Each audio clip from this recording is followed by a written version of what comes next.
전도자의 실제적인 사역에 대한 제목으로 좀 말씀을 나누도록 할게요. 근데 제가 우리 찬양을 같이 부르면서 또한 우리 사무엘 우리 부회장님이 하시는 걸 보면서 사무엘 부회장님이 이런 말씀하셨어요. 우리가 건강검진을 하잖아요. 아마 여러분 나이는 건강검진을 나라에서 이렇게 공짜로 하는 건 안 하실 거예요. 아마 40대부터 이제 건강검진을 하는데, 여러분 우리가 육신적인 건강도 사실은 우리가 관리를 하지 않으면 내 몸이 파괴가 됩니다, 사실. 저도 작년에 첫 건강검진을 했어요. 그전에도 건강검진이 나왔는데, 그전에도 나온 것 같은데 제가 그냥 이렇게 흘려간 것 같거든요. 근데 작년에 제가 처음으로 9월 달에 건강검진을 처음으로 했습니다. 근데 제가 건강이 굉장히 좀 안 좋게 나왔어요. 그때 뭐 제가 뭐 술도 마시지 않고, 뭐 담배도 피지도 않고, 하고 제가 막 살이 막 되게 막 뚱뚱한 것도 아니었고, 근데 이제 서서히 저의 이제 식습관, 여러분 습관이 참 중요하잖아요. 습관. 근데 이 식습관, 이게 진짜로 중요해요, 정말. 제가 이 작년에 이제 건강검진을 받기 전에 한 2년 정도, 한 1년 반 정도 이 예배가 끝나면 수요 예배, 금요 예배가 끝나잖아요. 그러면 밤에 끝나잖아요. 특히 저는 이제 금요일 날 예배를 인도하기 때문에 막 찬양도 크게 하고 막 기도도 크게 하다 보니까 에너지가 소비가 돼요. 그러다 보니까 예배 끝나고 집에 가면 출출한 거예요. 그러니까 어떻게 해요? 야식을 먹는 거죠. 야식. 여러분 야식이 정말 안 좋습니다. 그 다음에 이제 인스턴트 같은 거 좋아하잖아요, 여러분들. 뭐 라면 좋아하죠, 라면. 저는 이 면 종류를 굉장히 좋아해요. 면. 그리고 뭐 밤에 뭐 야식 뭐 뻔하죠, 뭐. 그리고 뭐 치킨 같은 거. 이런 게 나도 모르게 이제 습관이 돼버린 거예요. 습관이. 1년 한 반 정도.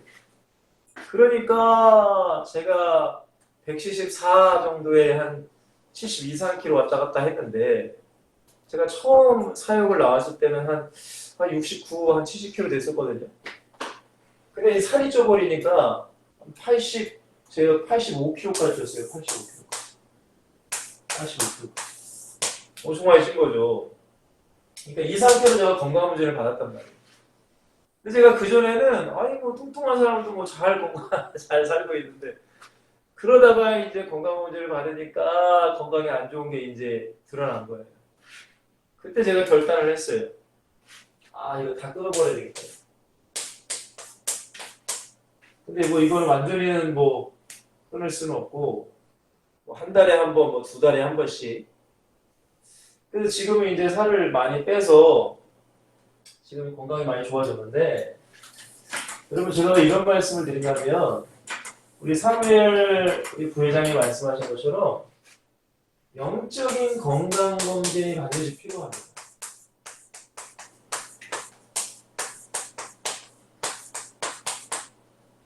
여러분 이게 너무 중요합니다. 근데 많은 사람들은 사실은 이걸 잘 모르고 살죠. 그죠? 이걸 잘 모르고 살아요. 그냥 교회 다니면 구원 받았고, 그죠? 뭐 예수님 믿으면 복 받고, 뭐 그렇게만 생각한단 말이에요. 절대 그러시면 안 돼요. 제가 몇 주 전에 말씀드렸잖아요. 우리의 신앙생활은 균형 잡힌 신앙생활을 해야 된다. 균형이 잡혀야 돼요. 가장 대표적인 걸로 예정론. 하나님의 구원받을 자를 이미 예정해 놓으셨다. 에베소서 1장에 나오죠. 그죠? 예정하셨다. 근데 여러분 분명히 자유의지라는 것도 있다는 걸 우리는 기억해야 한다고 했어요. 그죠? 분명히 기억해야 돼요. 여러분 우리가 구원받는 확신을 가지고 있는 건 참 중요합니다. 난 구원받았어. 그죠? 성경에도 보면 여러분들 요한복음 15장에 보시면은 예수님께서 너희가 나를 택한가 내가 너희를 택했다라고 말한단 말이에요. 예정하셨다. 내가 구원의 확신을 가지고 있다. 근데 여러분들 우리가 하나님 안에서 교회도 다니고 구원도 받은 확신이 분명히 있어요. 근데 이 확신과 예정만 충만하면 안 된다고 그랬어요. 분명히 여러분들 이 구원에 대한 점검도 필요해요. 점검. 그럼 이게 참 중요합니다. 왜냐하면 예수님께서는 깨어 있으라고 했단 말이에요. 또한 베드로전서인가요? 만물의 마지막이 가까웠으니 너희는 정신을 차리고 근신하여 깨어 기도하라. 깨어 있으라. 깨어 있으라는 게 뭐예요? 항상 나의 신앙과 나의 구원을 점검하라. 왜냐면 여러분들 이 성경에도 많은 곳에 나와요. 특별히 대표적인 게 마태복음 7장 21절에서 23절에 보시면 나더러 주여 주여 하는 데마다 다 천국에 들어갈 것이 아니고 오직 아버지의 뜻대로 행하는 자라, 행동하는 자라, 그렇게 사는 자라야 천국에 들어간다.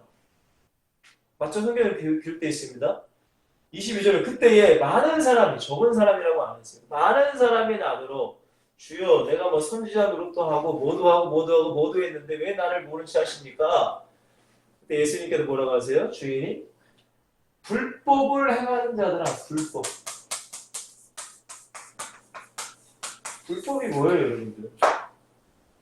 예수 이름은 사용해도 결국에는 하나님의 뜻대로 행하지 않은 거예요. 불법을 행하는 자들아 내게서 떠나가라. 여러분 열천의 부위에서도 똑같이 신랑을 기다린단 말이에요. 신부가. 여러분 신랑을 기다린다는 것은 예수님을 기다렸다.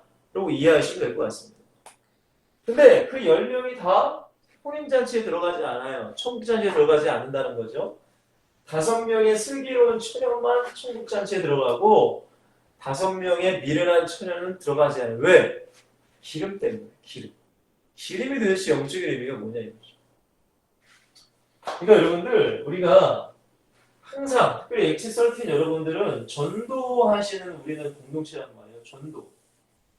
전도를 해야 되는데 나의 신앙이 제대로 되지 못한 상태에서 전도를 하면은 그건 여러분들 굉장히 마귀가 여러분들 그냥 아주 그냥 웃고 그냥 즐기는 그런 수준밖에 되지 않습니다. 자, 그렇기 때문에 항상 여러분들이 영적 건강 검진을 해 나가셔야 돼요. 근데 구원은 여러분들 주님과 관계성으로 항상 점검하셔야 돼요. 특별히 좀 더 세밀하게는 여러분들이 예배. 나의 예배가 요즘 어떤가를 항상 점검하셔야 돼요. 왜냐면 여러분들 전도 중요합니다. 근데 나의 신앙이 제대로 되지 않은 전도하는 것은 굉장히 이건 말이 안 된다는 거예요. 그러니까 예배를 점검하셔야 돼요. 정말 예배는 너무나 중요합니다. 예배에 생명을 걸어야 정말로 예배가 너무나 왜 예배는 예수님의 십자가의 그 은혜를 통해 예배하는 거잖아요. 우리가. 맞죠? 그 다음에 여러분들이 기도를 점검하셔야 돼요. 기도 생활. 기도 생활이 너무 중요하다. 그 다음에 여러분들의 전도를 점검하셔야 돼요. 하나님과의 관계, 믿음이라는 것은 항상 이 3가지를 점검하셔야 된다. 그래야 여러분들의 영적 건강이 건강하게, 탄탄하게, 아름답게 성장할 수 있는 거예요. 여러분 보세요. 아기가 태어나고 정상적인 아기는 나이에 맞게 성장을 해야 되는 거예요. 그죠?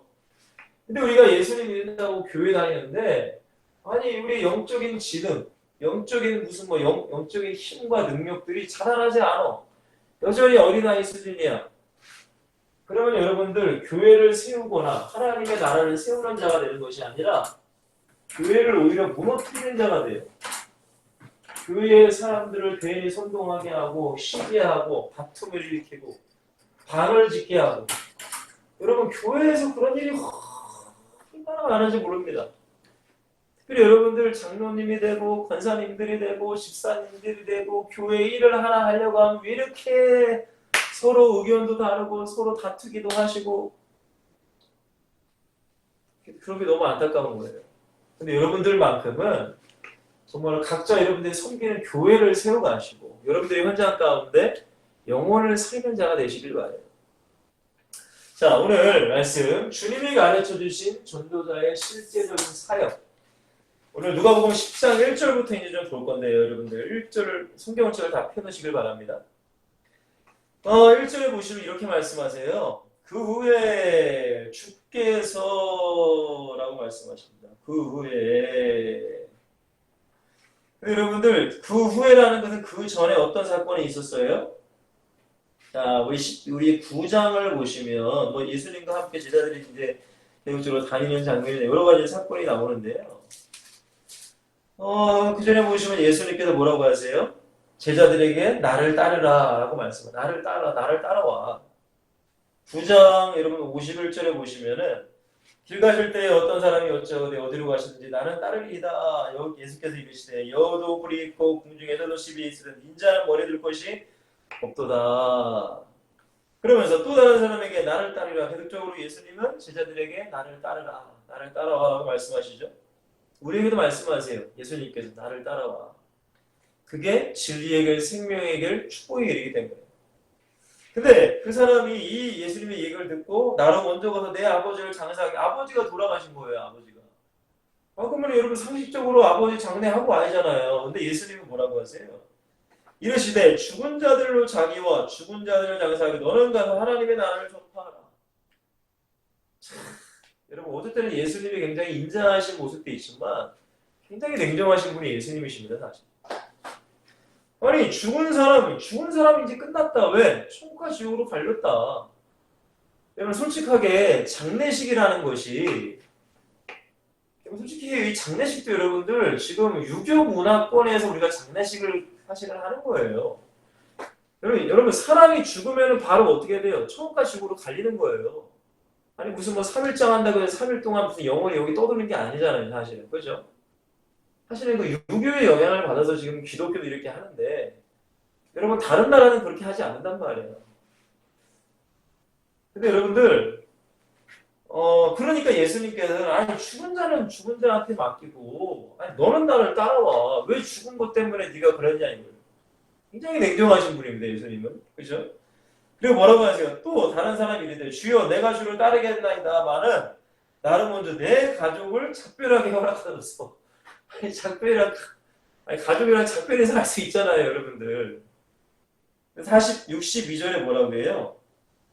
죄송해요. 이 누가복음 10장 57절부터 얘기한 거예요. 제가 좀 잘 안 보여서 52절을 봤어요. 자, 62절에 보시면 예수님께서 손에 쟁기를 잡고 뒤를 돌아보는 자는 하나님의 나라에 합당하지 않는다. 라고 말씀하신단 말이에요. 참, 예수님 굉장히 냉정하신 분이에요. 근데 이렇게 해서 몇 명이 따라와요, 예수님을. 이제 12명을 넘어 70명을 따라오는 거예요. 잘 보세요, 이제부터. 자, 전도자가 명심할 것입니다.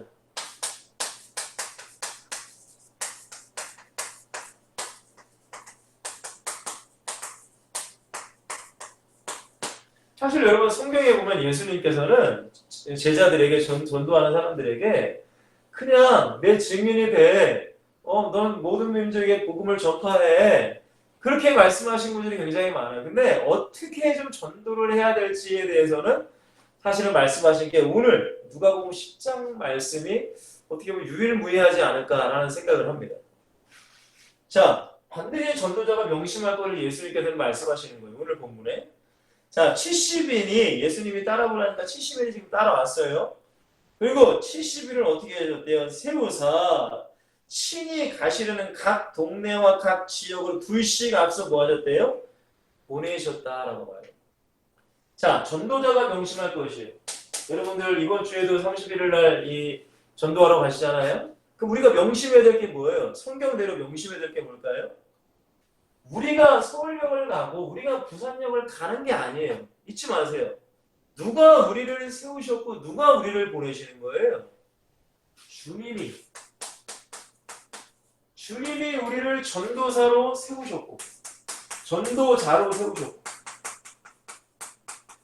또 주님이 우리를 보내시는 거예요. 이해가 되시나요? 그 현장 가운데 주님이 우리를 전도자로 세우셨고 주님이 우리를 보내줬다는 거예요. 여러분 보세요. 우리 대한민국이 어떤 다른 나라에 대사를 보낸다. 우리 대통령을 대표해서 대사를 보내. 어떤 사절단을 보내요. 그러면 여러분들 그 사람 개인의 이름으로 개인의 지위로 가는 게 아니에요. 뭐로 가는 거예요? 대한민국의 대통령, 아니 대한민국이란 나라의 이름으로 그 사절단, 그 대사, 그 사람들을 보내는 거란 말이에요. 무슨 얘기인지 알겠습니까? 그러니까 그 사람들은 그 나라의 입장에서 이 사람들이 오는 것은 대한민국의 권력, 대한민국의 힘, 대한민국이 오는 거랑 똑같은 거예요. 뭔 말인지 이해가 되시나요? 그러니까 전도자, 우리가 명심해야 될 건 뭐예요? 우리가 거기 현장에 가는 것은 주님이 우리를 세우셨고 주님이 보내셨다는 믿음과 담대함이 있어야 된다. 주님이 우리를 보내셨다는 거예요. 주님, 예수 그리스도. 여러분 주님이 누구세요? 하늘과 땅의 모든 권세를 가진 자. 마태복음 28장 18절에도 말씀하시고, 그렇죠. 빌립보서 2장에 보면은 여러분 예수님께서 죽으심으로 모든 무릎이 예수님 앞에 다 꿇렸단 말이에요. 그러니까 모든 세상의 권세가 예수님 앞에 다 무릎 꿇을 수밖에 없는. 여러분 이걸 기억하셔야 돼요. 우리의 힘으로 전도하는 게 아니라는 거죠. 결국 그 마귀의 권세를 무너뜨릴 수 있는 것은 주님이 나를 보내셨다는 믿음. 그건 나 혼자 가는 게 아니에요. 주님이 함께 간다는 거죠. 쉽게 말하면 이걸 기억하라는 거예요. 1절에 주님이 보내셨다고 말씀하시잖아요. 그들 스스로 간 것이 아니에요. 자, 2절에는 뭐라고 하시죠? 자, 누가복음 10장 말씀이에요. 2절입니다. 추수할 것은 많되 일꾼이 적으니. 그럼 추수하는 주님이 청하 추수할 일꾼들을 보내주소서라고 예수님께서 말씀하세요. 곧 나는 누구라는 거예요? 추수할 일꾼이라는 거예요.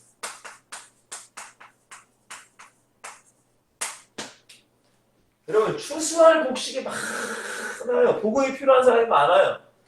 근데 예수님은, 주님은 우리를 뭐로 부르셨다고요? 추수할 일꾼이란 말이에요.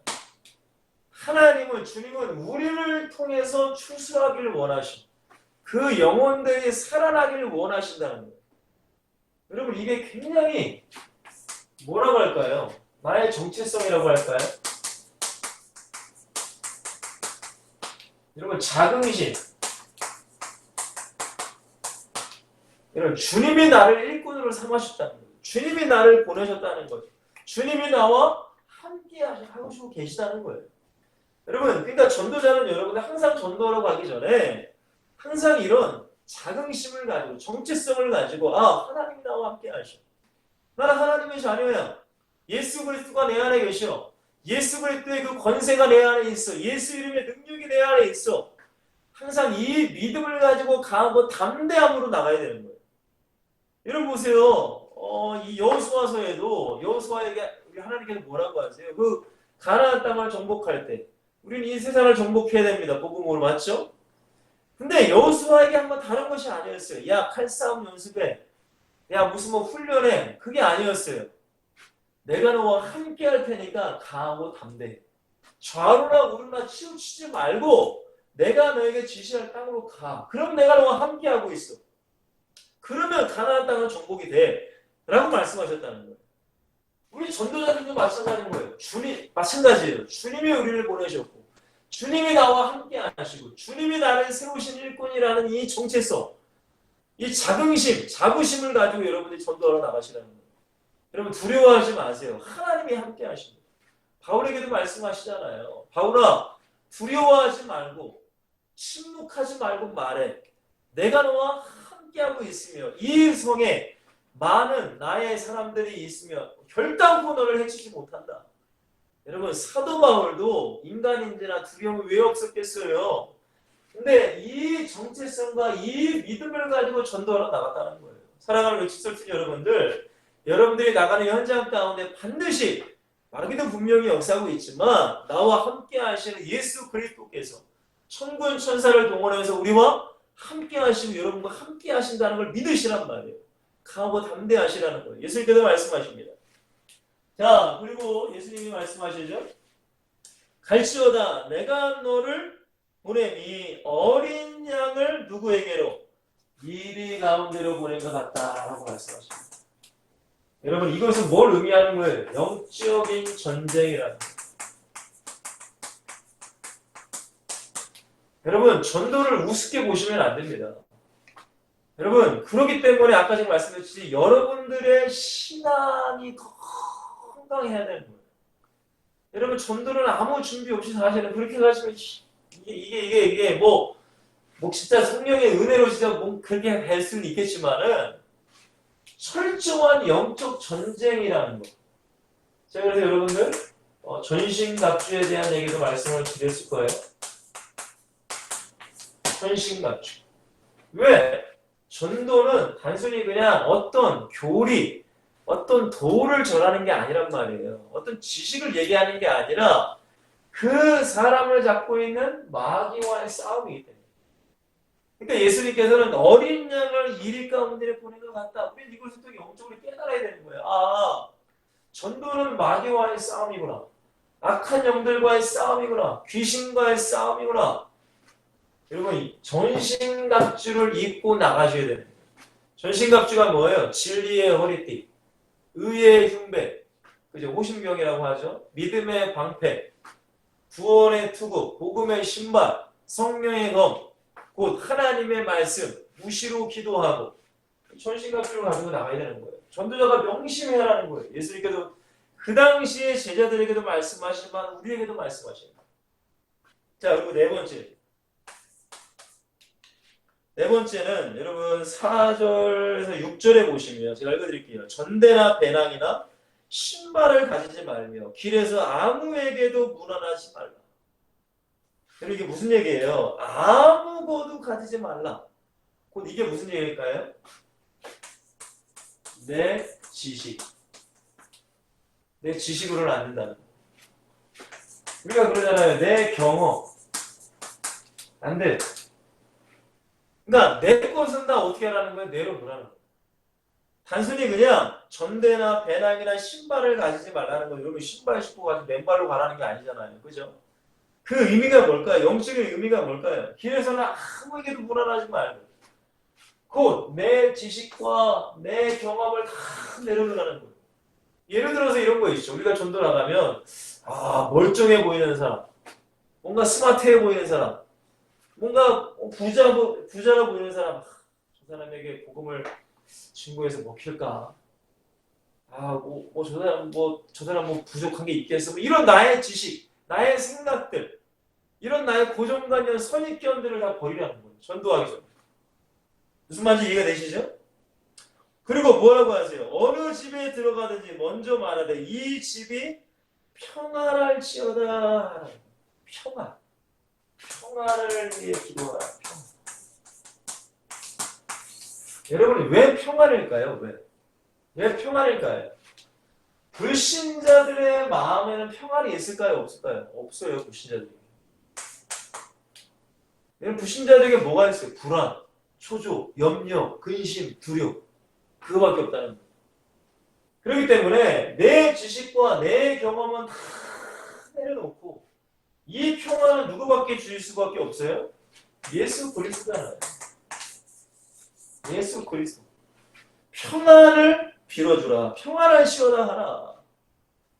근데 7절에 보니까 뭐라고 하세요? 6절에 보니까 만일 평안을 받을 사람이 거기 있으면 너희의 평안이 그에게 머물 것이요. 그렇지 않으면 너희에게로 돌아오리라는 거예요. 항상 전도할 때 여러분들 잊지 마세요. 그 사람이 복음을 받아들이면 좋고 그 복음을 받아들이자 오히려 욕해. 그러면 그 사람에게 나쁜 감정을 가지라는 것이 아니라 항상 복음을 증거할 때 평안을 빌어주고 복을 빌어줘야 돼. 그 사람이 받을 수 없는 상태가 되면 누구에게 결국 다가오는 거예요? 모든 것은 내게 다가온다는 거죠. 그죠 여러분들? 여러분들 항상 내 지식과 내 경험을 다 내려놓고 그리스도의 평안을 위해 기도하는 거예요. 그 마귀가 그 사람들에게 불안하고 염려를 만들고 두려움을 가지는 그 마음을 몰아내고 그리스도의 평안이 그들을 사로잡을 수 있도록 기도하라는 거죠. 결국에 기도하라. 또 말씀을 그렇게 증거해라 라는 말씀이겠죠. 그럴 때 이게 참 중요한 것 같아요. 내 지식과 경험을 내려놓는. 왜냐면 우리는 내 지식과 내 경험이 너무나 많거든. 옛날에는 이 사람 이런 사람한테는 뭐 복음 뭐 전에도 뭐 필요 뭐 이렇게 뭐 안 통하더라. 뭐 이런 나의 고정관념 이거를 깨부수라는 거예요. 예수님은 말씀하시는 거예요. 자, 그리고 다섯 번째입니다. 자, 다섯 번째. 자, 다섯 번째 예수님께서 뭐라고 하세요? 자, 우리 8절에서 9절에 보시면 어느 동네에 들어가든지 너희를 영접하게든 너희 앞에 차려놓는 것을 먹고 거기 있는 병자들을 고치고 또 말하기를 하나님의 나라가 너희 가까이 왔다 하라라고 말씀하세요. 자, 보세요. 영접하는 자. 영접하는 자. 단순히 환영합니다. 들어오세요. 여기 앉으세요. 우리 저랑 얘기합시다. 물론 이런 영접도 있겠죠. 근데 예수 그리스도를 정말로 영접하는 자. 요한복음 1장 12절 말씀. 영접하는 자고 그 이름을 믿는 자들에게는 하나님의 자녀가 되는 권세를 주셨으니. 그 예수 그리스도를 정말로 그 사람이 영접할 때 그때 놀라운 역사가 일어날 수 있다는 거죠. 자, 뭐라고 하세요? 이 영접하는 자에게는 뭐라고 해요? 차려를 먹고 그냥 여러분 다가를 먹고 그런 의미가 아니라 여러분들 병자들을 고치라는 것은 여러분 뭐예요 이게? 그래서 제가 아까 뭐라고 했어요? 이 사람들은 평안이 없다고 했잖아요. 평안. 왜 평안이 없어요? 영적 문제가 이 사람들에게 있단 말이에요. 우상 숭배한단 말이에요. 우상이 무슨 비나이다 비나뿐만이 아니라 돈, 물질, 세상 문화, 탐심, 영적 문제. 그러면 뭐예요? 정신. 정신의 영역. 그러니까 여러분들 생활도 여러분 이상해지는 거예요. 여러분 왜 멀쩡한데 노숙자 생활을 할까요? 그 사람들 왜 그렇게 살아요? 정신의 이상이 있기 때문에 그런 거예요. 정신 문제. 근데 그거는 영적인 문제가 있기 때문에 그런 거예요. 불안하고 초조하고 염려하고 생활에 문제가 생겨요. 그러니까 이런 영적인 질병들, 정신적인 질병들, 생활적인 질병들을 뭐 해주라고요? 치유해주라는 거예요. 제가 지난주 말씀드렸잖아요. 전도라는 것은 예수님 한번 증거하고 끝이 아니에요, 절대. 무슨 말씀인지 알았죠? 그 사람이 뭐가 되기까지? 치유를 받아. 이런 문제들이 치유를 받아 뭐가 되기까지? 제자가 되기까지. 예수님께서 말씀하시는 거예요. 제자가 되기까지. 이런 자를 통해 하나님의 나라가 세워지는 거잖아요. 하나님의 나라. 그걸 지금 말씀하시는 거예요. 하나님의 나라가 너희 가까이 있다. 천국을 바라보고 하나님의 나라를 세워가라. 영접한 자에게. 영접의 축복을 누리는 그 자들에게. 근데 예수님 말씀하셨어요. 근데 여러분 예수님은 때로는 냉정하실 때가 있습니다. 10절부터 14절까지는 영접하지 아니하거든이라고 말해요.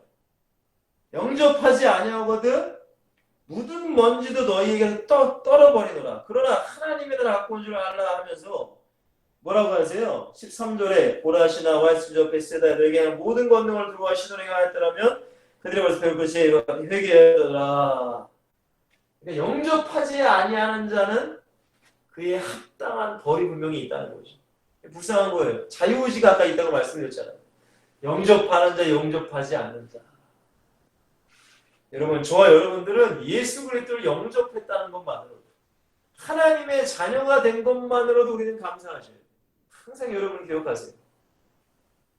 자, 그리고 여섯 번째입니다.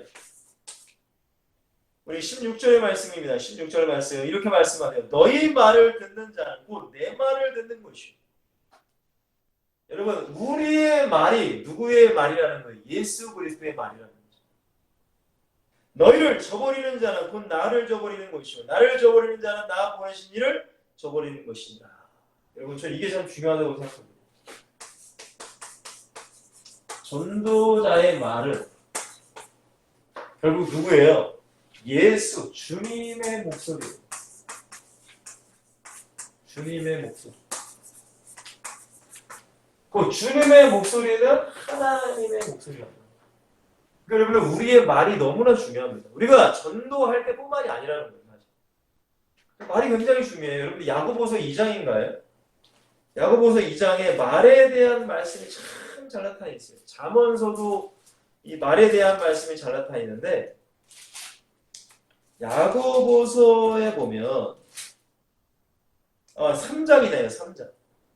여러분 시간이 되신다면 야고보서 3장을 꼭 한번 읽어보세요. 야고보 3장 1절에서 12절까지. 꼭 말에 대한 거. 내 말이 내 말 속에 성령이 역사할 수 있도록 그렇게 말씀하시는 거죠. 예수님께서. 자 보세요. 전도자가 명심할 것 제가 6가지를 예수님께서 70년 파송하실 때 말씀하신 걸 제가 좀 말씀드렸습니다. 가장 먼저 뭐라고 했어요? 우리가 스스로 가는 것이 아니라 주님이 우리를 세우시고 주님이 우리를 보내셨다는 믿음을 굳건히 가지라는 거예요. 그리고 우리를 추수할 일꾼으로 부르셨다. 여러분 믿으시죠? 서울역, 부산역, 여러분 주님이 보내시는 거예요. 주님이 여러분과 함께하고 있다는 거예요. 주님께서 여러분들이 말하는 그 말 가운데서 성령께서 역사하시고 주님이 역사하고 있다는 사실. 분명히 기억하세요. 이리와 싸웁니다. 악한 영과의 싸웁니다. 그냥 가면 안 돼요, 여러분들. 우리 계속적으로 이번 주 이 전도라고 지금 사무엘 부회장님께서 올리고 있잖아요. 기도로 준비해야 된다고. 영적 전쟁이라는 걸 잊지 마시라는 거예요. 전신갑주. 다시 점검하세요, 여러분. 여러분들이 신앙을 다시 점검하라는 거예요.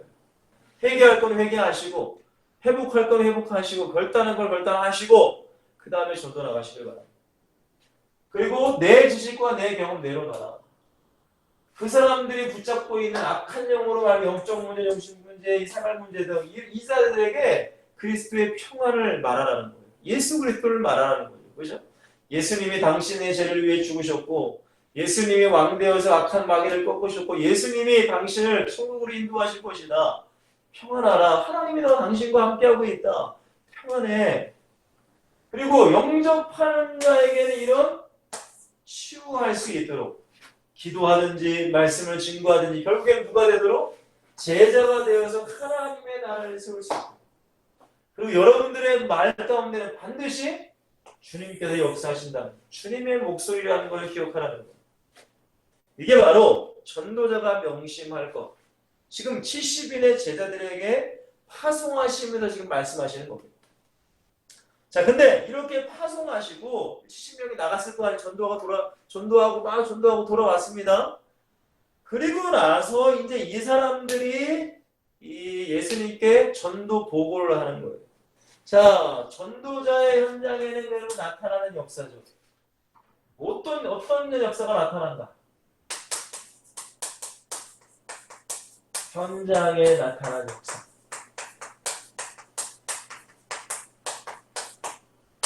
지금 70인의 제자들이 예수님의 이 말씀, 누가복음 10장 1절부터 16절 말씀을 가지고 전도하러 나갔어요. 근데 전도하러 나가니까 그 사람들이 전도하는 현장에 나타난 사건들이 예수님께 돌아와서 얘기하는 거예요. 자, 뭐라고 합니까? 17절에 보시니까 70인이 기뻐하며 돌아와 이르되. 여러분 이거는 다 공감하실 거예요. 전도하고 이제 전도가 마무리되고 집에 돌아오는 게 기쁜 거예요? 안 기쁜 거예요? 기쁘죠. 여러분 그렇지 않아요? 전도를 해야 되는데 안 하면 여러분 내가 부담이 되고 눌려. 그거는 마귀에게 눌리는 게 아니에요. 영적인 부담감 이게 분명히 있어야 돼요. 그죠 여러분들? 전도 안 하는 사람이 내가 아무렇지도 않아. 그건 말이 안 되지. 아니 예배도 안 하는 데가 아무렇지도 않아. 찔림이라는 게 있어야 될 거 아니에요. 다윗이 사울의 옷자락만 베어도 찔렸다고 하는데 그렇죠 여러분들? 사도행전 2장에 보니까 베드로의 설교를 듣고 많이 유대인들이 찔렸잖아요. 그러니까 어찌할꼬 나오는 것처럼 우리가 내 신앙생활 제대로 안 하면 찔려본단 말이에요. 근데 여러분들 전도해야 되는데 전도를 내가 빼먹었어. 여러 가지 핑계로 전도를 안 해. 그럼 내 안에 찔림이 있어야지. 그죠? 근데 전도를 하고 돌아오는 길에 어때요? 신바람 나는 거예요. 기쁜 일이 있는 거예요. 그냥 기뻐내 영이. 그러니까 70인이 기뻐하며 돌아온대요. 자, 그러고 나서 뭐라고 합니까?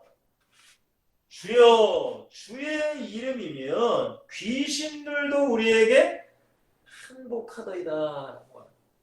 주의 이름. 자, 전도하니까 어떤 일이 벌어져요? 귀신들도 항복한다. 여러분, 귀신들이 항복한다는 게 뭐예요? 막 그 자리에서 막 귀신이 하나 따라오고, 물론 그럴 수도 있어요. 간혹가다 그럴 수 있지만 이거는 무슨 얘기예요? 많은 사람들이 예수 그리스도를 영접하고 구원의 역사가 일어난다는 거예요. 귀신들이 항복한다는 거죠. 예수의 이름을 증거할, 예수 그리스도를 증거할 때 그 악한 마귀, 악한 귀신들이 그 사람을 잡고 있는 것이 떠나므로 구원의 역사가 일어난다는 거예요. 구원의 역사가. 영접의 역사가. 그죠? 변화의 역사가. 이렇게 된다는 거예요. 우리가 전도를 하러 나가면.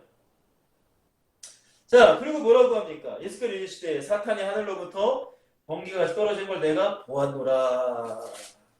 예수님도 다 안다는 거예요. 악한 영이 다 무너지고 있다는 거예요. 근데 여러분들 전도 안 하면은 이런 역사가 일어날 수가 없겠죠. 그죠, 여러분들? 여러분 보세요. 우리나라는 단일 민족이란 말이에요. 한민족이라고 하죠. 그죠? 근데 우리나라에 수많은 외국인 노동자들이 다가오고, 요즘에는 그 외국인과 결혼하는 것들이 굉장히 많아집니다.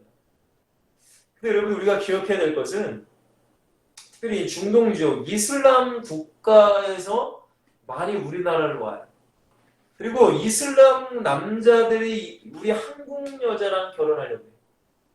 그게 다 이유가 있어요.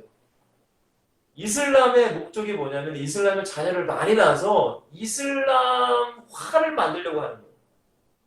무슨 말인지 알아요?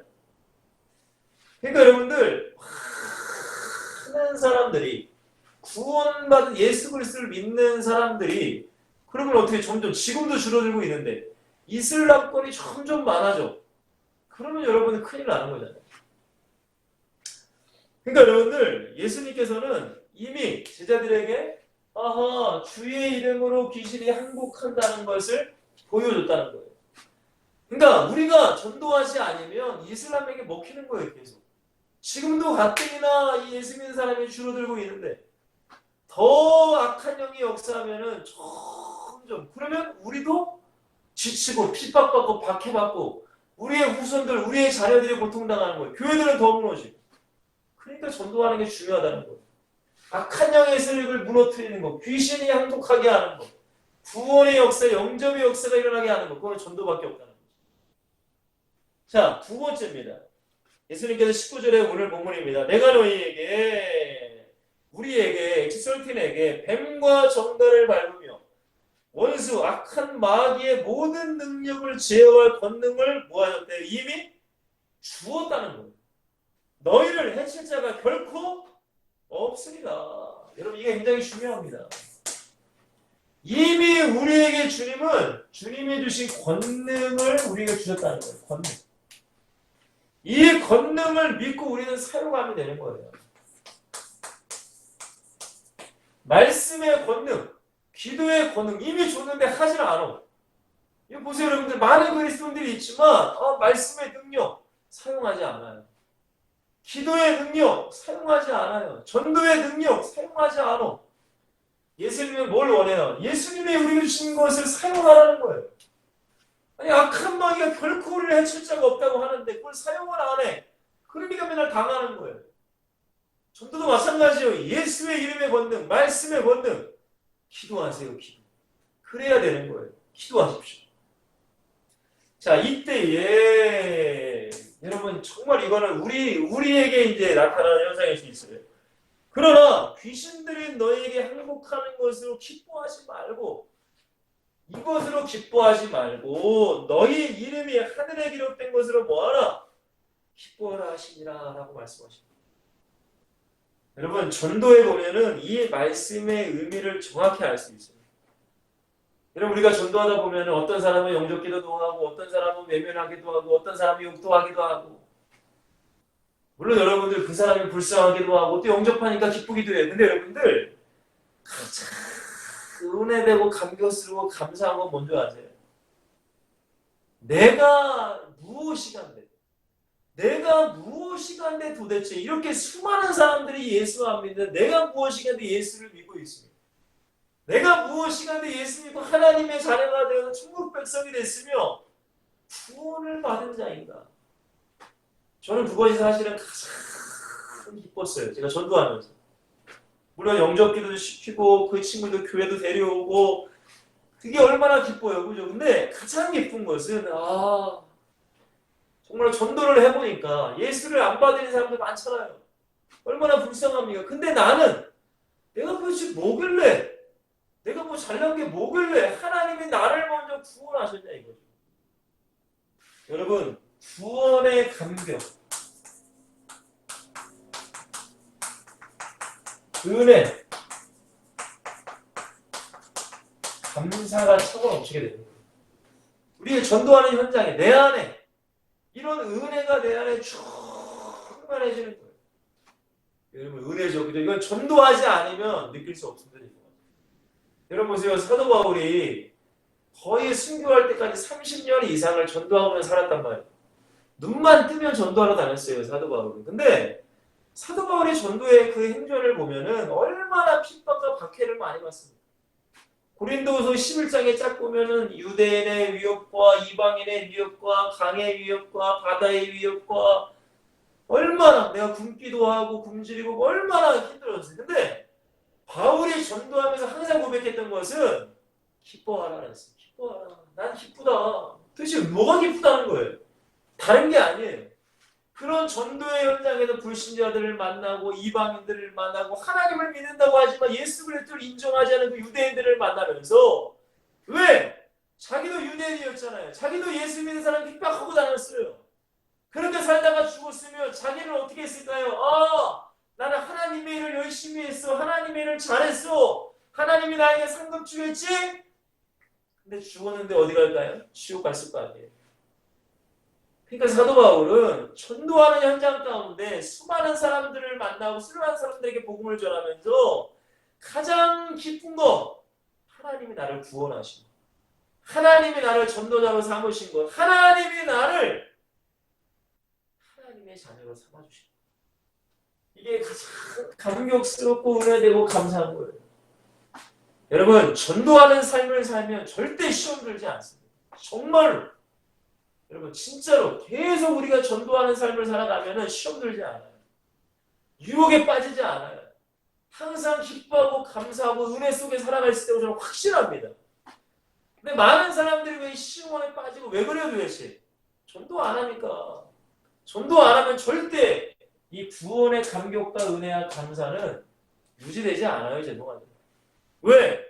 당장 돈 없으면 힘들거든. 당장 어려움 겪고 있으면 하나님께 원망하거든. 여러분 전도자의 축복을 누리세요. 정말로 전도의 축복.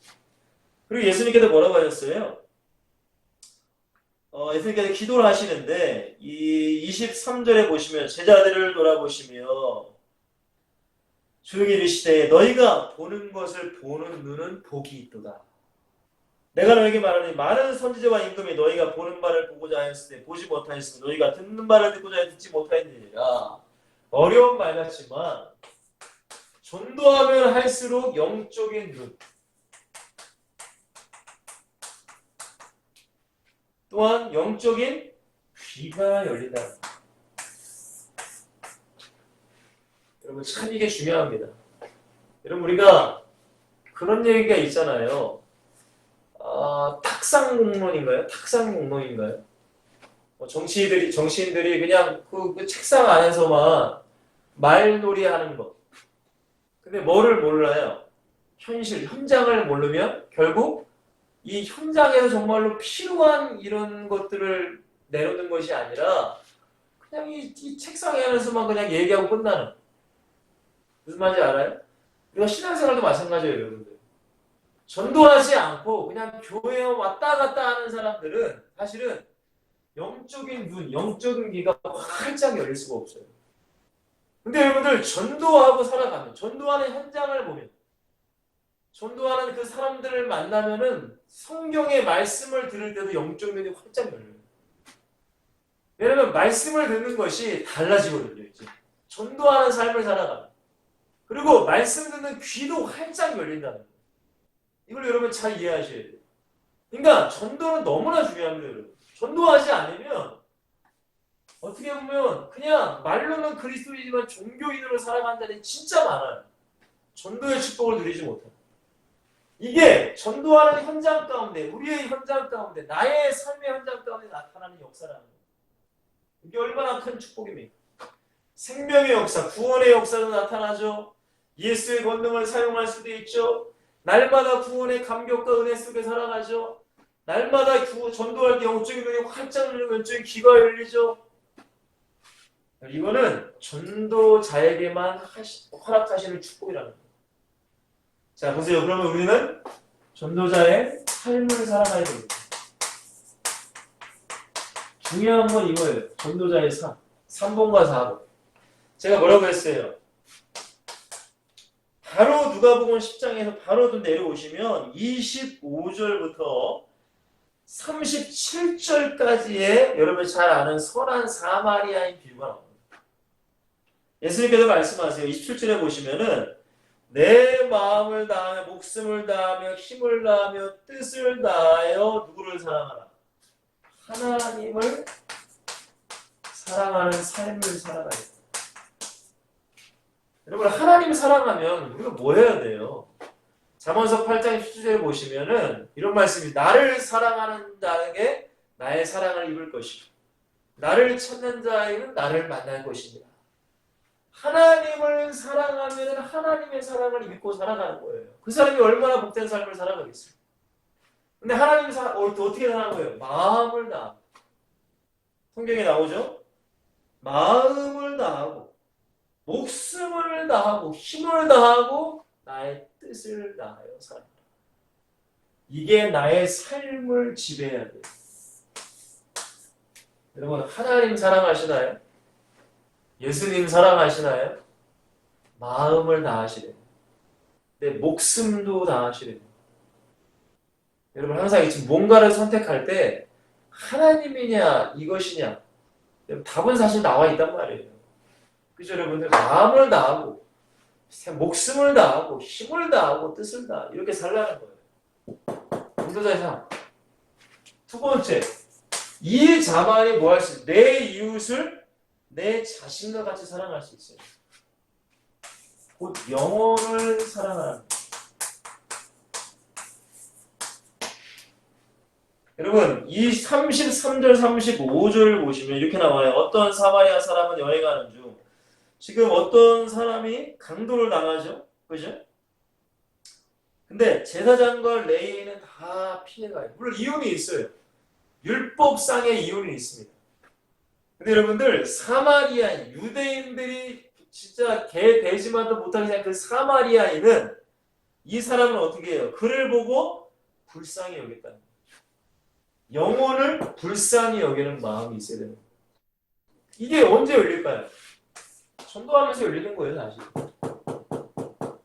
여러분 보세요. 영혼을 내가 맞지도 않으면 제가 어렸을 때는 영혼에 대한 걸 어떻게 알겠어요. 근데 처음으로 영혼 사랑에 대한 마음이 든 게 언제냐면 제가 이 중고등학교 교사를 할 때 영혼 사랑의 마음이 이제 알게 되더라고요. 그러니까 영혼에 대한 누구 영혼을 맡으니까. 그러니까 여러분들 불쌍히 여긴다는 것은 보세요. 교회 다니는 사람들 자기 혼자 왔다 가는 사람이 무슨 다른 영혼이 불쌍히 여깁니까? 절대 그렇지 않죠. 불쌍히 여겨야 돼요. 영혼 사랑의 첫 번째 시작은 영혼이 불쌍해요. 여러분들을 위협하고 여러분들에게 무슨 악영향을 끼치고 특별히 가정에서 여러분들이 어떤 상처를 받았거나 부모님에게 또한 뭐 형제 자매에게 친척에게 어떤 회사 사람들에게 상처를 받았어요. 근데 여러분들 그 사람들을 미워하는 것은 영혼 사랑이 아니에요. 여러분 기도해 보세요. 그러면 그 영혼이 불쌍하게 느껴져요. 저는 저희 아버지한테 어렸을 때 상처를 많이 받았거든요. 제가 얼마나 저희 아버님을 미워했는지 몰라요. 근데 하나님이 어느 순간 저희 아버님이 너무나 불쌍하게 여겨지게 만드시더라고요. 영혼이 불쌍한 거죠. 영혼이. 여러분 보세요. 저기 살인자들 불쌍하게 뭐 있습니까? 잔인하게 사람을 죽이는데 근데 그리스도의 눈, 복음의 눈으로 보면은 영혼이 불쌍한 거예요. 영혼. 뭔 말인지 알겠어요? 영혼. 동성애자들 그 영혼이 불쌍한 거예요. 지금 아프가니스탄에 지금 막 폭탄 테러, 탈레반들 영혼이 불쌍한 거예요. 영혼. 이 선한 사마리아인도 그 사람 불쌍히 여겼다는 거예요. 강도당한 사람. 레위인 제사장 그냥 지나갔어요. 그런 것도 없어 그냥. 그러니까 뭐래요? 각각 기름과 포도주를 그 창소에 붓는다. 여러분 왜 하필이면 기름과 포도주일까요? 기름의 의미가 뭐고 포도주의 의미가 뭡니까? 기름, 성령의 의미. 포도주, 우리가 성찬 때 포도주, 포도주스를 마시게 뭐예요? 예수의 피. 복음, 말씀을 준다는 거예요. 단순히 불쌍하니까 아유 뭐 먹이고 물론 이것도 좋지만 정말 중요한 건 그들에게 복음을 줘야 된다는 거예요. 복음. 영원 사랑, 그 영혼을 사랑하며 정말로 복음, 전도하는 거. 무슨 말인지 이해가 되시죠, 여러분들? 이게 영원 사랑인 거예요, 영원. 이게 전도자의 삶이 돼야 되는 거예요.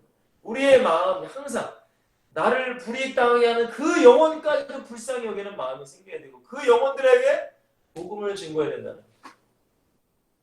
그리고 여러분들 38절에서 42절은 예수님께서 마르다와 마리아와 나사로의 집을 갑니다. 나사로 3남매 집이죠.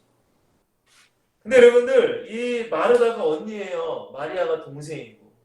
그러니까 예수님과 예수님의 제자들 12명, 13분이 오시니까 이 음식을 하려면 얼마나 바빠요.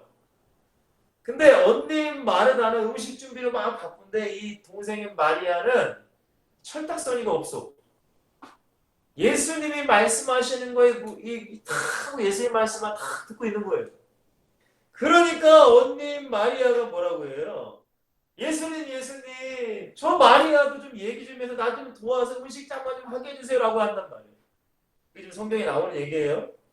예수님께서 뭐라고 해요? 마르다야 41절이네요. 10장 41절. 마르다야 내가 많은 일이 염려하고 근심하나 몇 가지만 혹은 한 가지만이라도 족하니라. 마리아는 이 좋은 것을 택하였으니 빼앗기지 아니하리라 라고 말씀하세요. 참 이게 중요한 메시지입니다, 여러분. 제가 뭐라고 했어요? 우선순위의 가치.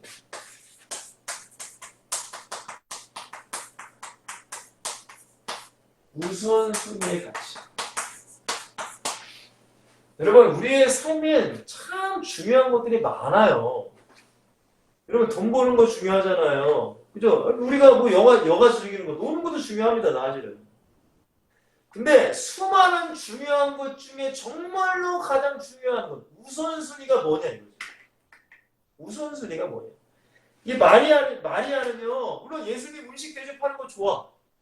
중요해. 근데 마리아는 예수님의 말씀을 듣는 걸 더 좋아했다는 거예요. 무슨 말인지 이해가 되나요? 여러분들의 삶에 수많은 선택과 수많은 중요한 것이 있지만 정말로 그 중요한 것들 중에서 우선순위가 무엇이냐? 여러분 서울역 전도하러 나가야 돼요. 딱 우리 정해져 있잖아요. 엑셀트는 한 달에 만. 근데 갑자기 여러분의 삶에 중요한 것이 터질 수가 있어. 근데 정말로 중요한 게 뭐냐? 제가 지금 사역하는 교회가 아니라 그 전에 교회에서 제가 사역했을 때는 토요일 날에 청년부 예배가 있었어요. 토요일 날 4시인가 5시인가. 제가 설교를 거의 1시간 반, 2시간을 했단 말이에요. 그러니까 이제 어떤 청년이 음식을 좀 관심 있는 청년이 이제 우리 간식이나 그런 걸 해주려고 말씀을 듣다가 나가는 거예요. 말씀을 듣다가. 근데 제가 너무나 좀 마음이 아파. 말씀 들어야 되는데 좀 늦게 먹으면 어때요? 근데 그 친구는 그래도 빨리 예배가 끝나면 바로 이제 우리에게 대접하려고 음식을 준비하러 나가. 제가 항상 그랬어요. 마르다가 되지 말고 마리아가 되라. 빨리 들어와라. 우리 늦게 먹어야 된다. 그런 얘기를 몇 번 한 적이 기억이 나거든요. 여러분, 우선순위. 전도자의 삶 우선순위가 참 중요한 거예요. 우선순위를 여러분들이 발견하시고 정말로 이게 우선순위다. 그것을 위해서 하는 거예요. 이게 전도자의 삶이에요. 마무리합시다. 실제적인 전도자의 축복을 누리세요. 실제입니다. 실제. 여러분 삶 가운데 실제. 첫 번째, 나의 현장에서 전도해야 돼요. 나의 현장.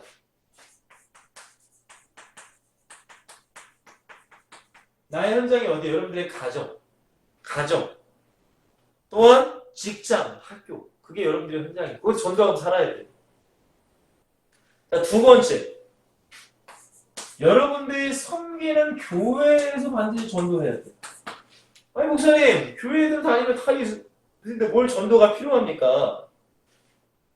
여러분 절대 그렇지 않습니다. 항상 교회 안에서도 여러분들은 그리스도인의 모습, 전도자의 모습으로 섬기셔야 돼요. 여러분 항상 기억하세요. 담임 목사님을 섬기셔야 돼요. 교육자들을 섬기세요. 여러분.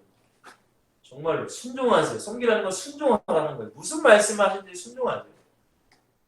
여러분 목사님이 하는 말씀을 주의 하나님의 말씀으로 들으세요. 여러분 록펠러의 어머니가 록펠러에게 그런 얘기를 했잖아요. 목사님을 하나님 다음으로 섬겨라. 목사님은 그냥 우상 숭배하고 무슨 그런 말이 아니라 그만큼 그 목사님 말씀, 강단의 말씀 그만큼 내가 순종하라는 거예요. 그리고 교회를 섬기세요. 교회에 무슨 행사가 있다. 교회에 무슨 어떤 절기다. 교회에 어떤 문제가 있다. 교회에 어떤 일이 있다. 여러분들이 최고로 앞장서서 해나가세요. 그러면 하나님은 여러분에게 복을 주세요. 그게 전도자의 삶이에요. 왜? 단순히 우리가 전도하는 삶뿐만이 아니라 교회를 세우는 게 너무나 중요해요. 교회에 어떤 행사 많잖아요. 그때 여러분들이 구경꾼이 아니라 여러분들이 주인공이 되시라는 거예요. 여러분 돈 많이 내서 주인공이 아니잖아요. 기도해서든지 어떤 뭐 청소를 하든지 앞장서든지 그게 주인공이란 거예요. 교회를 사랑하시고 교회를 섬기세요. 그리고 여러분들에게 허락한 부서 거기 뭐 청년들이니까 청년부가 많겠네요. 아니면 중고등부 교사든지 뭐 유초등부 교사든지 태영아부 교사든지 그 부서를 섬기시라는 거예요. 정말 사랑으로 청년들을 섬기고 아이들을 섬기고 그게 여러분 전도예요. 저는 항상 여러분들 부탁드리고 싶어요. 한 달에 한 번 그 전도 중요합니다. 그죠? 여러분들의 삶이 전도자가 돼야 된다. 자, 세 번째. 우리 엑치13입니다. 엑치13. 이번 주에 서울역, 부산역 전도 너무나 중요하죠. 사실적인 전도의 축복을 누리세요. 간증도 하시고 포럼도 하시고 내가 전도하면서 이런 은혜를 나눴다. 뭐 이런 사람도 영접도 했다. 이런 감동을 주었다. 이런 포럼도 하시고 실제적인 현장에서 여러분들이 누리시라고. 자, 마지막 네 번째. 이거는 좀 쉽지 않을 수 있습니다. 제가 뭐라고 했어요? 일주일에 한 번이라도. 일주일에 한 번. 여러분들의 현장, 여러분들의 교회 한 달에 한 번 썰팅 좋아요. 근데 좀 더 우리가 욕심을 내자면 여러분들이 바쁘니까 일주일에 한 번, 아니 두 번 되면 세 번, 네 번 다 괜찮아요. 근데 최소한 일주일에 한 번이라도 여러분들의 동네, 뭐 길거리도 괜찮고 상가도 괜찮아요. 회사가 끝나도 괜찮고 거기서 뭐 하시라고요? 전도를 해보라고. 여러분들 혼자가 힘들면은 교회 청년들이랑 교회 청년 전도에 관심 있는 사람 같이 해보던가. 그러면 여러분들의 부서가 여러분들의 교회가 부흥의 역사가 일어날 좀 믿어요. 보세요 여러분들 제가 지난주에 그랬잖아요. 우리나라에 한국에 많은 교회들이 있지만 정말로 한 교회에 한 명이라도 전도하는 정말로 사실적으로 전도하는 사람이 있으면 그 교회는 희망과 소망이 있는 거예요. 근데 정말로 한 교회에 전도하는 사람이 정말로 한 명이라도 있을까 말까 하는 시대가 지금이란 말이에요. 그리고 코로나기 때문에 더 전도 안 할 거 아닙니까? 정말로 여러분들이 교회를 살리는 자가 되세요. 하나님의 나라를 살리는 자, 여러분들의 지역을 살리는 자. 전 그게 너무나 중요하다고 생각해요. 우리 엑시13, 서울, 부산, 더 나아가 이 나라 민족과 전 세계 230개나 5천 부족에게도 우리가 복음을 증거할 수 있는 큰 꿈을 우리 엑시13들이 다 가지시기를 그리스도의 하나님을 축원드리겠습니다. 마무리할게요 여러분들. 오늘은 주님이 가르쳐 주신 전도자의 실제 사역이란 말씀으로 전해드렸어요. 실제적인 거예요. 실제. 예수님께서 70일을 파송하시며 너희들 이렇게 해라 라고 여러 가지 얘기를 해준 거를 제가 6가지를 좀 줄여서 여러분들에게 말씀드렸어요. 이걸 여러분들이 묵상하시고 두 번째는 뭐라고 했어요? 분명히 이렇게 우리가 전도하러 나가면 우리의 현장에서는 분명히 역사가 이렇게 일어난다는 거예요. 이걸 여러분들이 확인하고 발견하고 체험하고 누리며 살아가는 거예요. 전도자. 여러분 전도해보세요. 얼마나 기쁨이 넘치니까 여러분들. 전도하면 달라요. 여러분. 그리고 이것이 전도자의 삶이 되라. 전도할 때뿐만이 아니라 이러면 삶이 하나님 사람, 영원 사람, 우선순위의 가치를 발견해서 우선순위에 올인을 하시는 거예요. 그러면 여러분들은 성공한 축복된 삶을 살아갈 수 있어요. 우리 엑스설트 여러분. 마지막으로 이제 실질적인 전도입니다. 나의 현장에서 전도하시고 여러분들이 교회에서 섬기시는 전도자의 삶을 살아가시고 한 달에 한 번 있는 엑스설트의 전도에도 여러분들이 기도하시고 준비하셔서 역사를 이뤄가는 여러분이 되셨고 마지막으로 부탁드리고 싶은 것은 일주일에 한 번이라도 혼자 나가시든 뭐 2명이 나가시든 뭐 3명이 나가시든 뭐 상관이 없습니다. 어쨌든 교회에서 청년들이든 누구든 가족들이든 같이 나가서 복음을 여러분들의 지역의 흑암을 꺾으면서 왜? 지역의 역사는 흑암도 많잖아요. 흑암을 꺾으면서 전도를 한번 해보시라고. 그러면 또 여러분들의 이런 영적인 것이 또 달라질 거예요. 여러분 다니엘 김 선교사님 잘 아시잖아요. 그죠? 그 선교사님은 초등학교 5학년 때가 6학년 때 주님을 인격적으로 만났어요. 그래서 초등학교 6학년 때부터 고등학교 3학년 때까지 그분이 살고 있는 동네의 시내 가서 여러분 일본은 다시존이기 때문에 예수 많이 안 믿잖아요. 근데 시내 중심가 가서 자기 여동생이랑 6년간을 전도했다고 하잖아요. 6년. 근데 그렇게 전도하다 보니까 팀들이 생겼대요. 누가 같이 전도하고 누가 같이 전도하고. 여러분 그러면 그 지역의 역사는 흑암 무너지고 가장 좋은 것은 내가 가장 좋아요.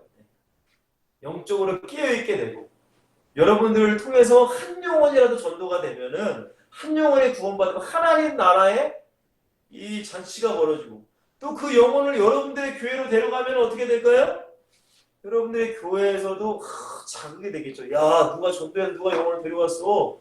야 어떤 누가 일주일에 한번 어디 가서 전도하더라. 그런 자극제가 여러분들을 통해서 일어나길 바라요.